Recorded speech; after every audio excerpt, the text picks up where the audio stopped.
നമസ്കാരം. ഇന്ന് നമ്മൾ പരിചയപ്പെടാൻ പോകുന്നത് കളമശ്ശേരിയിലുള്ള ഒരു കരാട്ടെ ലേഡി ഇൻസ്ട്രക്ടറെയാണ്. അദ്ദേഹത്തിന്റെ പേര് എലിസബത്ത് ബിന്ദു എന്നാണ്. നമസ്കാരം സെൻസായി. നമസ്കാരം. നല്ല ചൂടുണ്ടല്ലോ ഇപ്പൊ? നല്ല ചൂടാ.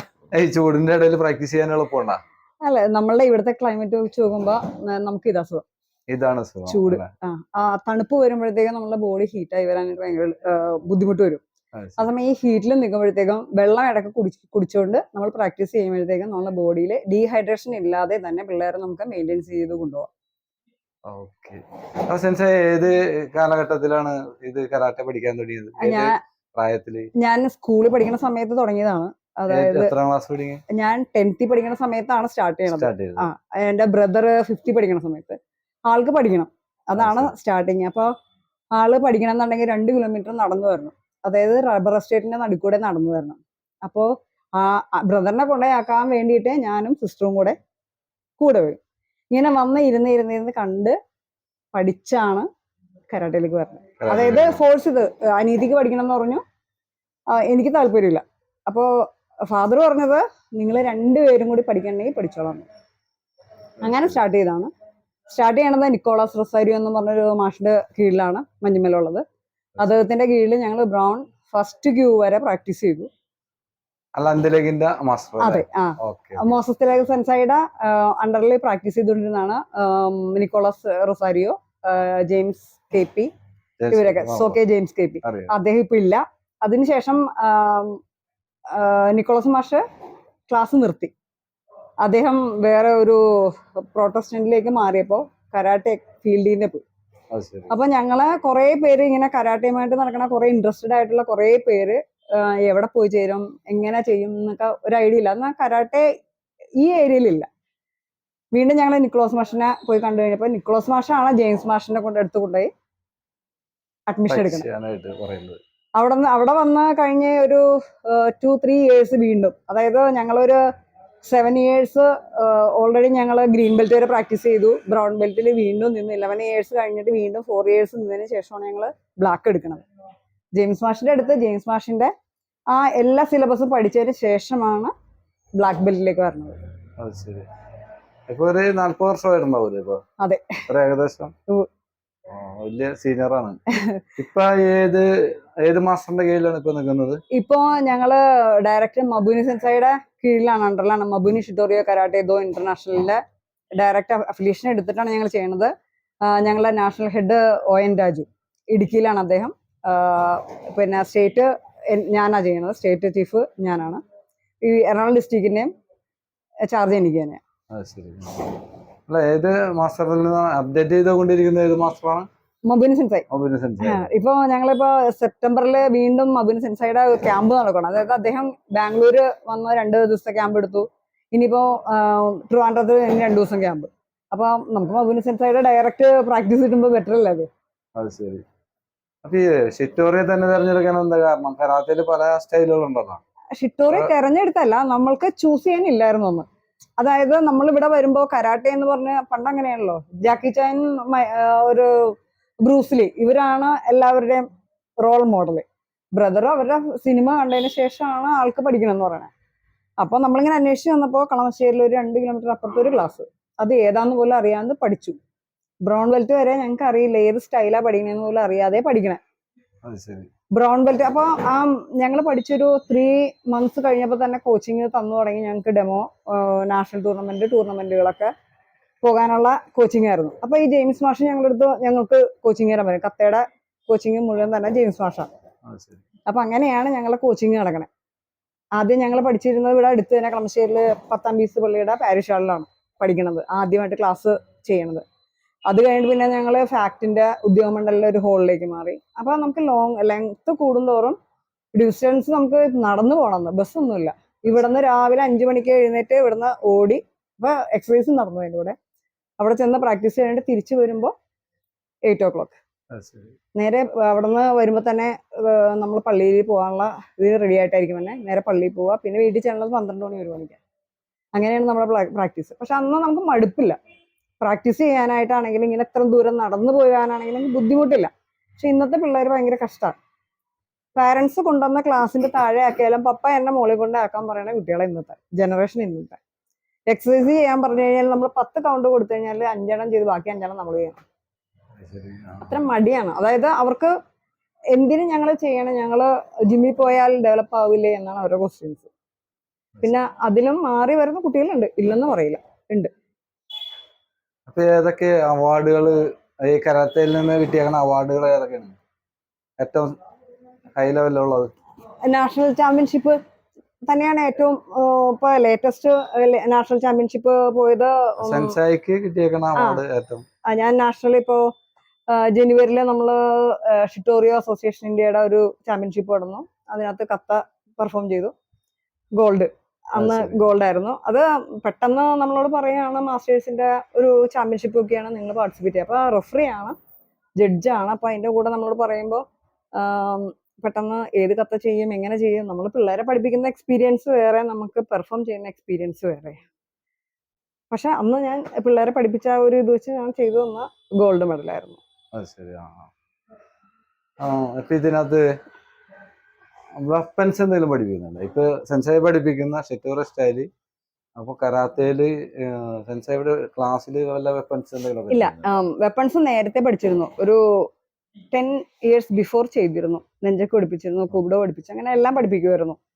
പിന്നെ വന്നപ്പോ ഇവിടെ നമുക്ക് വേറെ ഹിന്ദി ഉള്ള ആൾക്കാർ, ഇവിടെ ഹിന്ദിക്കാർ വരാൻ തുടങ്ങി. റീസി എന്നൊക്കെ 2 സ്റ്റുഡൻസ് വന്നപ്പോ ഒരു ഇഷ്യൂസ് വന്നു. എനിക്കല്ല, പുറത്തൊരു ക്ലാസ്സിൽ ഇഷ്യൂസ് വന്നപ്പോ ഇവിടെ ഇൻസ്പെക്ഷൻ വന്നു. അപ്പോ വെപ്പൺസ് ഒക്കെ എടുത്ത് മാറേണ്ടി വന്നു. അപ്പൊ നമുക്ക് സ്വന്തമായിട്ട് പ്രാക്ടീസ് ചെയ്യാം, അത്രേ ഉള്ളൂ, പഠിപ്പിക്കണില്ല. ഇപ്പോ ഏത് രാഷ്ട്രത്തില്, ഏതെല്ലാം രാഷ്ട്രങ്ങളില് സെൻസായി പ്രാക്ടീസ് ചെയ്യാൻ പോയിട്ടുണ്ടോ ഏതെങ്കിലും? ഇല്ല, അങ്ങനെ ഒരുപാട് ചാൻസ് വന്നു. സാമ്പത്തികം ഒരു പ്രശ്നം തന്നെയാണ്. അത് കാരണം ഇതുവരെ പോകാൻ പറ്റില്ല. കാരണം നമുക്ക് നാഷണൽ ആണെങ്കിൽ പോലും നമുക്ക് ഇവിടെ നടക്കുകയാണെങ്കിൽ നമുക്ക് പാർട്ടിസിപ്പേറ്റ് ചെയ്യാൻ പറ്റുള്ളായിരുന്നു. ഇന്നിപ്പോ നമുക്ക് സ്റ്റുഡൻസ് പാർട്ടിസിപ്പേറ്റ് ചെയ്യണ കൊണ്ട് നിർബന്ധമായും നമ്മൾ കൂടെ പോകണം എന്നുള്ളത് കൊണ്ട് മാത്രം പോകുന്നതാണ്. അല്ലെങ്കിൽ ലോങ് പോകാനുള്ള, ശരിക്കും പറഞ്ഞാൽ കരാട്ടെ മാത്രമായിട്ട് നിൽക്കുന്ന ഒരു ഇൻസ്ട്രക്ടർക്ക് ഇങ്ങനെയുള്ള സാമ്പത്തികം വളരെ കുറവായിരിക്കും.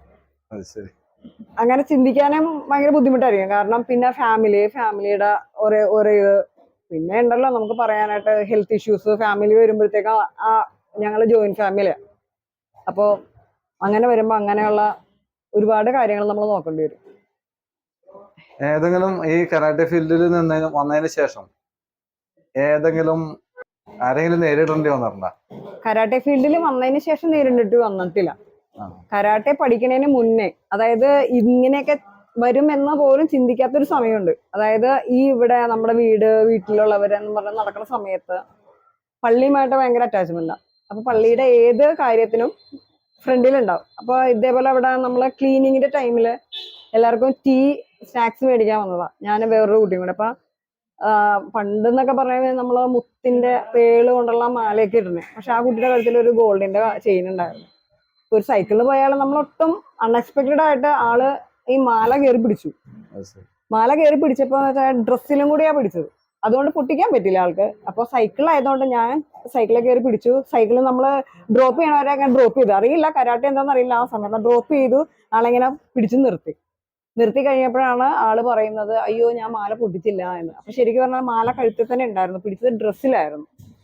അത് അങ്ങനെ ചെയ്തിരുന്നു. പിന്നെ എന്താ റിയാക്ട് ചെയ്യുമായിരുന്നു. എനിക്ക് തന്നെ വന്നുന്നില്ല, ആരുടെ എന്തൊരു വിഷയം വന്നാലും റിയാക്ട് ചെയ്യും. കരാട്ടെ പഠിക്കുന്നതിന് മുന്നേ, കരാട്ടെ പഠിക്കാൻ തുടങ്ങിയപ്പോ ആദ്യമേ പറഞ്ഞത് ക്ഷമ പഠിക്കുക, ആരെയും അങ്ങോട്ട് നമ്മൾ ചെന്നിട്ട് ഉപദ്രവിക്കാതിരിക്കുക എന്നൊക്കെ പറഞ്ഞേക്കണോണ്ട് നമ്മളങ്ങനെ ചെയ്യാറില്ല. എന്നാലും ചില ഒരു സമയത്ത് സിറ്റുവേഷൻസ് ഹാൻഡിൽ ചെയ്യേണ്ട സമയത്ത് നമ്മൾ ഹാൻഡിൽ ചെയ്ത് പോകും. അത്രയേ ഉള്ളൂ. അപ്പൊ ഇത് കരാട്ടയിൽ നിന്നും എന്തെങ്കിലും നേട്ടങ്ങള് കിട്ടിയിട്ടുണ്ടോ? ഒത്തിരി നേട്ടങ്ങള്. കാരണം എന്ന് വെച്ചാൽ ഞാൻ ഇങ്ങനെ ഒരു പൊസിഷനിൽ ഇരിക്കണത് തന്നെ 6th ഡാൻ ബ്ലാക്ക് ബെൽറ്റ് എന്ന് പറയണത് തന്നെ ഒരിക്കലും ഞാൻ മനസ്സിൽ പോലും വിചാരിച്ച ഒരു കാര്യമല്ല. കാരണം എന്താന്ന് വെച്ചാല് കരാട്ടെ പഠിക്കണമെന്ന് മനസ്സിൽ ആഗ്രഹം പോലും ഇല്ലാതിരുന്ന ഒരാള് കരാട്ടെ പഠിച്ചു, ബ്ലാക്ക് ബെൽറ്റ് എടുത്തു. അവിടുന്ന് നേരെ ഇങ്ങനെ കയറി 6th ഡാൻ വരെ ആവുക എന്നൊക്കെ പറയുമ്പോ അത് വലിയൊരു അച്ചീവ്മെന്റ് തന്നെയാണ്. പിന്നെ ഒരുപാട് ഫ്രണ്ട്സ്, ഒരുപാട് സ്റ്റുഡൻസ്, നമ്മൾ ഓരോ സ്കൂളുകളിൽ പഠിപ്പിക്കാൻ ചെല്ലുമ്പോഴത്തേക്കും നമ്മൾ ഒരു ലേഡി ഇൻസ്ട്രക്ടർ ആയതുകൊണ്ടാവാം ഒരുപാട് ഗേൾസ് ആണ് കൂടുതൽ. പിന്നെ 1-2 സ്കൂളുകളിൽ ടീച്ചേഴ്സിന് ട്രെയിനിങ് കൊടുക്കാൻ പറ്റി. പിന്നെ കിംസ് ഹോസ്പിറ്റൽ ഉണ്ടായിരുന്ന സമയത്ത് അവരുടെ സ്റ്റാഫിന് ഒരു സെൽഫ് ഡിഫെൻസിന്റെ ക്ലാസ് കൊടുക്കാൻ പറ്റി. അങ്ങനെ ലേഡീസിന്റെ കുറെ പ്രോഗ്രാംസ് ചെയ്തിട്ടുണ്ട്. നേവലിന്റെ സ്കൂളുകളിലൊക്കെ നേരത്തെ ചെയ്തിരുന്നത് സെൽഫ് ഡിഫെൻസിന്റെ ക്ലാസ്സുകൾ ഒക്കെ ചെയ്തിരുന്നു. പിന്നെ പോലീസ് അക്കാഡമിക്ക് വേണ്ടിയിട്ട് 1-2 ഡെമോ ചെയ്തു. അതിന്റെ കൂടെ അവരുടെ തന്നെ പ്രോഗ്രാംസ് ഒക്കെ ഞാനാ ചെയ്തുകൊണ്ടിരുന്നത്. പിന്നെ ഇപ്പൊ അതൊക്കെ സ്റ്റോപ്പായി, അവർ ചെയ്യുന്നില്ല. സെൻസയുടെ ജീവിതത്തില് കരാട്ടെ ഫീൽഡിലാണെന്ന് മാത്രം വിചാരിക്കണ്ട, ഏറ്റവും കൂടുതൽ വിഷമിച്ചേക്കണ ഒരു സമയം പറയാമോ? ദുഃഖകരമായിട്ടുള്ള എന്തെങ്കിലും? സങ്കടമുള്ളത് എന്റെ ഫാദറിന് മരിച്ചത് തന്നെ. കാരണം ഭയങ്കര ക്ലോസ് ആയിരുന്നു. കാരണം നമുക്ക് ഒരു ക്ലാസ് ടൈം എന്ന് പറഞ്ഞാൽ 6 to 8 ആണ്. 9 o'clock വരെയൊക്കെ ഫാദറിന് വലിയ പ്രശ്നമില്ല. 9 o'clock കഴിഞ്ഞൊരു 5 minutes ആയാല് ടെൻഷനാണ്. എന്തേ വരാത്തെ വണ്ടിക്കാ പോയേക്കണേ, അങ്ങനെ ഒരു ടെൻഷനായിരുന്നു. അപ്പൊ അതേപോലെ തന്നെ ഭയങ്കര ടെൻഷനാണ് എനിക്കും ഉണ്ടാവും. കാരണം എന്റെ ഫാദർ എന്ന് പറയുന്നത് വേളാങ്കണ്ണിയുമായിട്ട് ഭയങ്കര അറ്റാച്ച്മെന്റാണ്. പുള്ളി ഇങ്ങനെ നിപ്പിളിങ്ങനെ ആലോചിച്ച് നിൽക്കാതെ പിറ്റേ ദിവസം ട്രെയിൻ കയറി ആള് വേളാങ്കണ്ണിക്ക് പോകും. നമ്മൾ പറഞ്ഞിട്ടുണ്ടാവില്ല. പിന്നെ നമ്മളിങ്ങനെ അന്വേഷിച്ച് പിടിച്ച് ആളെ കണ്ടുപിടിക്കുന്ന ഒരു പരിപാടി ഉണ്ടായിരുന്നു. അതേപോലെ തന്നെ വേളാങ്കണ്ണിൽ വെച്ചൊരു ആക്സിഡന്റിൽ ആള് സ്ട്രോക്ക് വന്നു തളർന്നുപോയി. 8 വർഷം സ്ട്രോക്ക് വന്ന് തളർന്ന് കിടക്കുമായിരുന്നു. അപ്പൊ ശരിക്കും പറഞ്ഞാല് ഞങ്ങളെ എങ്ങനെയാണോ വളർത്തിയത് അതേപോലെ എൻ്റെ ഫാദറിനെ എടുത്തുകൊണ്ട് കിടക്കാനും എടുത്തിരുത്താനും കുളിപ്പിക്കാനും ചോറ് വാരി കൊടുക്കാനൊക്കെ ഭയങ്കര നമ്മളങ്ങനെ ഒരു ഭയങ്കര ഇത് ആയിരുന്നു, അറ്റാച്ച്മെന്റ് ആയിരുന്നു. അങ്ങനെ അത് ഇപ്പോഴും അതെ, അതൊരു നികത്താൻ പറ്റില്ല. അത് ഇപ്പോ ആരൊക്കെ ഉണ്ട് വീട്ടില്? എൻ്റെ വീട്ടിലാണെങ്കിൽ അമ്മച്ചി, അപ്പച്ചൻ മരിച്ചുപോയി. എൻ്റെ തൊട്ട് താഴെ ഒരു അനിയത്തി, ആള് കേരള പോലീസിലാണ്. ഇപ്പൊ ഫോർട്ട് കൊച്ചിയിൽ SI ആയിട്ട് ഇപ്പൊ പ്രൊമോഷൻ കിട്ടിയേക്കാണ്. ആള് മുഖ്യമന്ത്രിയുടെ മെഡലൊക്കെ മേടിച്ചാണ്, ബെസ്റ്റ് പോലീസിനുള്ള മെഡൽ മേടിച്ച ആളാണ്. ബ്രദർ RPF-ലാണ്. ആളിപ്പോ ഇവിടെ ആലുവയിലുണ്ട്. ഇതാണ് എൻ്റെ ഫാമിലി. ഇനി എൻ്റെ മാരീഡ് വിവാഹം കഴിഞ്ഞു. വിവാഹം കഴിച്ചേക്കുന്നത് പഴന്തോട്ടത്താണ്. അവിടെ അത് ഇതേപോലെ തന്നെയാണ്, കരാട്ടെ ഫാമിലിയാണ്. കരാട്ടെ മാസ്റ്റർ ആണ്. ഷിറ്റോറിയോസ് അല്ല, ഷോട്ടോഗൻ സ്റ്റൈലാണ് ആള് ചെയ്യണത്. ശരി. അപ്പൊ 2 കരാട്ടെ മാസ്റ്റർമാര് തമ്മിലാണ് എന്താ വെച്ചാൽ 2 ഗ്രാൻഡ് മാസ്റ്ററിന്റെ കീഴിൽ പ്രാക്ടീസ് ചെയ്യാൻ പറ്റണം എന്ന് പറഞ്ഞാല് ഭയങ്കര, അതായത് നമുക്ക് എല്ലാ മൈന്യൂട്ട് ആയിട്ടുള്ള ഒരു സംശയങ്ങൾ പോലും നമുക്ക് ക്ലിയർ ചെയ്യാൻ പോയിട്ട്. അതായത് 2 days നമുക്ക് മാഷിന്റെ ക്ലാസ് ആണ്. അതായത് അവരുടെ ഗ്രാൻഡ് മാസ്റ്റർ വന്നു കഴിഞ്ഞാല് ഷിറ്റോറിയ കഥ പഠിക്കണത് ഞാൻ ചെന്ന് ഷിറ്റോറിയ കഥ പഠിപ്പിക്കും, അദ്ദേഹം എന്നെ ഷോട്ടോഗൻ കഥ പഠിപ്പിക്കും. ഹസ്ബൻഡിന്റെ പേരെന്താണ്? ഷിബു MV. അദ്ദേഹം യൂണിവേഴ്സൽ ഷോട്ടോഗൻ കരാട്ടെ യൂണിയന്റെ MK Unnikrishnan സെൻസയുടെ ജൂനിയറാണ്.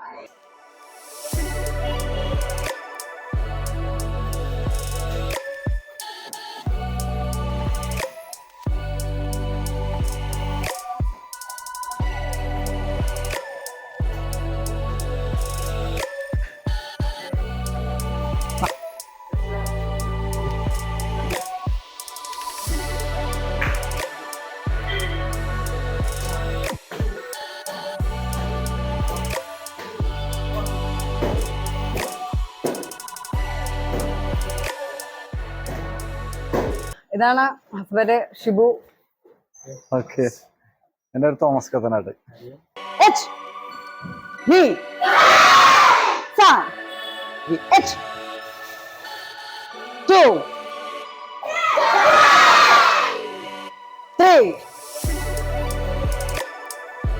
Then Maigiri and Gakusugi. 1 2, then 1 2.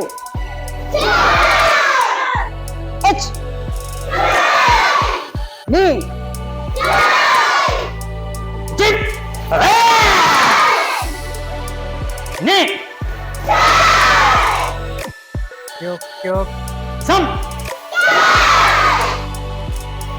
Jip. Sema jalan sudah. Turning. Jeep! Knee! Run! Jeep!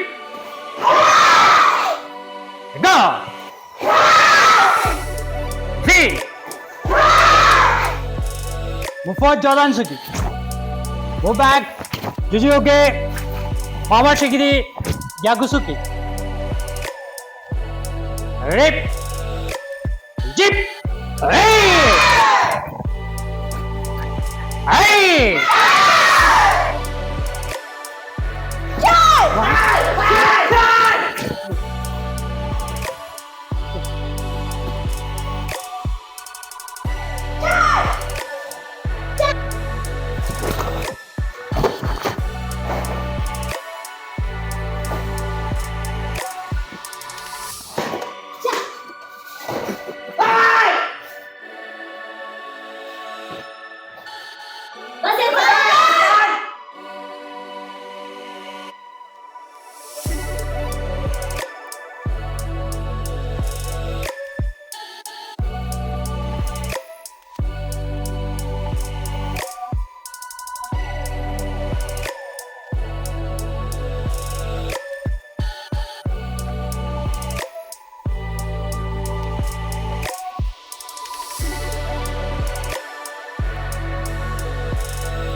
Superman!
അപ്പോൾ അവസാനമായിട്ട് ഞങ്ങളുടെ പ്രേക്ഷകരോട് എന്താണ് സെൻസൈക്ക് പറയാനുള്ളത്? പ്രേക്ഷകരോട് പറയാനുള്ളത് നമ്മളെ ഗേൾസിന് വേണ്ടിയിട്ട്, അതായത് സ്ത്രീകള്, കുട്ടികൾ, പെൺകുട്ടികൾക്ക് വേണ്ടിയിട്ട് അവരെ നിർബന്ധമായിട്ടും മാർഷൽ ആർട്സ്, കരാട്ടെ തന്നെയല്ല, മാർഷൽ ആർട്സ്, സെൽഫ് ഡിഫെൻസ് അവര് തന്നെ പ്രൊട്ടക്ട് ചെയ്യണ വിധത്തിൽ അവരെ അലർട്ടാകാൻ വേണ്ടിയിട്ട് എന്താ പഠിപ്പിക്കാൻ പറ്റുക അത് പഠിപ്പിക്കുക. അതിനകത്തൊന്നും നമുക്ക് ചെയ്യാൻ പറ്റുന്ന കാര്യം എന്ന് വെച്ചാൽ ആ ഇൻസ്ട്രക്ടേഴ്സ് ഇത് പ്രൊഫഷനായിട്ട് കൊണ്ടുനടക്കുന്ന ഒത്തിരി പേരുണ്ട്. അത് ഈ മാർഷൽ ആർട്സ് മാത്രമായിട്ട് ഞങ്ങൾ ഇതാണ് ചെയ്യുന്നത്, ഇതിനു വേണ്ടി ജീവൻ കളഞ്ഞെടുക്കുന്ന ഒത്തിരി പേരുണ്ട്. ഒത്തിരി പേര് പേഴ്സണലി അറിയാം എനിക്ക്. അപ്പൊ അങ്ങനെയുള്ള ആൾക്കാരെന്ന് പറഞ്ഞാല് അവരവരുടെ മക്കളെ പോലെ കണ്ടിട്ടാണ് ഈ കുട്ടികളെ പഠിപ്പിക്കുന്നത്.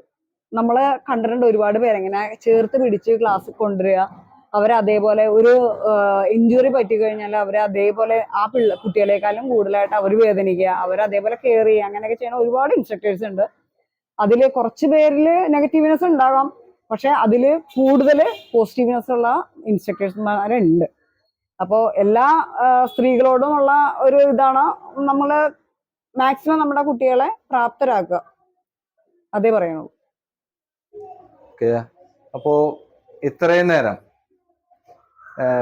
സെൻസയുടെ വിലപ്പെട്ട സമയം ഞങ്ങൾക്ക് വേണ്ടി ഉപയോഗിച്ചതിന് നന്ദിയുണ്ട്. Thank you. വീണ്ടും മറ്റൊരു മാർഷൽ ആർട്സ് മാസ്റ്ററെ പരിചയപ്പെടുത്തുന്നതിനായി നിങ്ങളുടെ മുന്നിലേക്ക് ഞാൻ എത്തുന്നതാണ്. നന്ദി, നമസ്കാരം.